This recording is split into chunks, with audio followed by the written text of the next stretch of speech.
So we're talking about band safety here, band safety with partner exercises. You get on Google, you type in band partner resisted running or band resisted running. One of the exercises you're going to see a lot of, and this happens in boot camps, is one person is holding a band or a strap, and while the other person is running, right? And then other times we have it where one person is holding the band, another person is going backwards. I'm totally for those exercises, but here's the safety tip.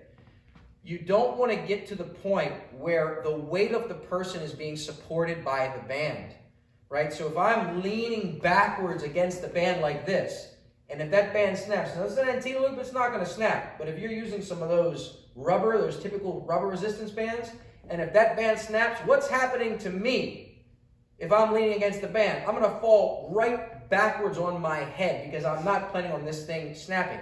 And those bands do wear out and they do break.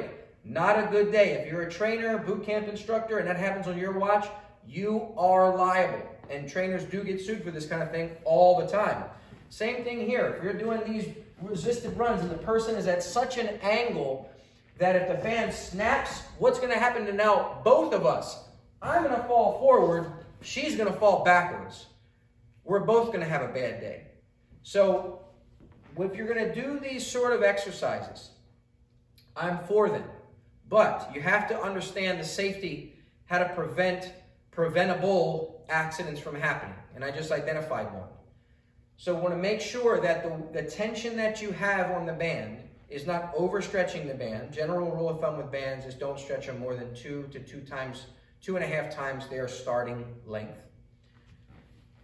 So I want to make sure that my weight is always on my feet. And same thing with this person who's carrying me, right? Because if the band snaps here and I'm running, I may get to catch myself. She goes right on her back, right? And then she could really hurt herself. So for anybody who's anchoring, the band could do that. So we want to make sure that the tension is so that both people, and the cueing is that both people, the exerciser and the anchor person, or just the exerciser if you have the band anchored against something solid like a squat rack or whatever, that you tell them, always keep your weight on your feet and actually play around with it, where I'll tell her, I'll say, look, do me a favor while I'm running, take the weight off me for a second, take the tension off. And if I go, ooh, if I just go a little bit, that's fine. But if I almost fall, you go, see, you got too much weight on you. And I would say the same thing for her, whereas if we're running and she's running with me and she's digging, and all of a sudden the band stops, she doesn't want to be able to go on her back. So it's very important to prevent preventable accidents. Again, because you're a trainer, you are liable and you don't want to get sued.